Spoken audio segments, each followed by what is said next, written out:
दक्षिण कोरिया के Muan international airport पर रविवार 29 दिसंबर को एक बड़ा विमान हादसा हो गया। विमान रनवे से फिसलकर दीवार से टकराने के बाद यानी कि फेसिंग से टकराने के बाद आग के गोले में बदल गया, जिसमें 94 लोगों की जलकर मौत हो गई। इस हादसे का एक दर्दनाक वीडियो भी सामने आया है, जिसमें देखा जा सकता है कि विमान रनवे पर कैसे फिसलता हुआ दीवार से टकराता है और जोरदार धमाके के साथ उसके परखच्चे उड़ जाते हैं। बताया जा रहा है कि मौतों का आंकड़ा अभी बढ़ सकता है।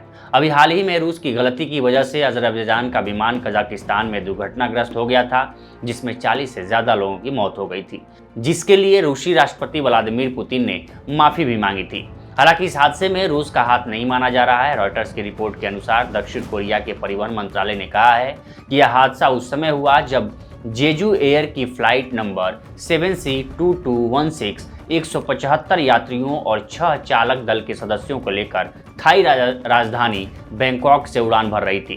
रॉयटर्स ने मुआन में आपातकालीन अधिकारियों के हवाले से बताया है कि वे आग के कारणों की जांच कर रहे हैं। उन्होंने कहा कि विमान के लैंडिंग गियर में खराबी लग रही थी। परिवहन मंत्रालय ने कहा है कि विमान बैंकॉक से लौट रहा था और उसके यात्रियों में 2 थाई नागरिक भी शामिल हैं। ऐसा माना जा रहा है कि पक्षियों के झुंड से टकराने के बाद विमान के लैंडिंग गियर में खराबी आ गई। अधिकारियों ने बताया कि थाईलैंड के बैंकॉक से उड़ान भरने वाला यह विमान स्थानीय समयानुसार सुबह 9:07 पर दक्षिण पश्चिम हवाई अड्डे पर उतरते समय रनवे से फिसल गया और फेसिंग से टकरा गया। सोशल मीडिया पर शेयर की गई तस्वीरों और वीडियो में दिखाया गया है कि विमान में आग लग गई और चारों ओर धुआं और आग फैल गई। योनहाप न्यूज एजेंसी ने बताया कि लैंडिंग गियर में खराबी के कारण विमान रनवे से भटक गया और बाढ़ से टकरा गया। अधिकारियों ने कहा कि वे आग लगने के सही कारण की जांच कर रहे हैं। विजुअल्स में विमान को लैंडिंग गियर खोले बिना उतरते हुए दिखाया गया और अंत में विस्फोट हो गया। इस बीच दक्षिण कोरिया के कार्यवाहक राष्ट्रपति चोई सांग मोक ने अधिकारियों को बचाव अभियान में तेजी लाने के निर्देश दिए हैं। चोई ने कैबिनेट सदस्यों के साथ एक इमरजेंसी मीटिंग बुलाते हुए कहा कि सभी संबंधित एजेंसियों को कर्मियों को बचाने के लिए सभी उपलब्ध संसाधनों को जुटाना चाहिए।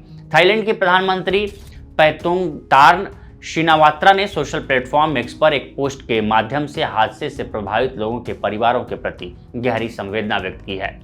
पैतोंगतार्न ने कहा कि उन्होंने विदेश मंत्रालय को तत्काल मदद मुहैया कराने का आदेश दिया है। बताया जा रहा है कि यह दक्षिण कोरिया के विमान इतिहास की सबसे घातक आपदाओं में से एक है।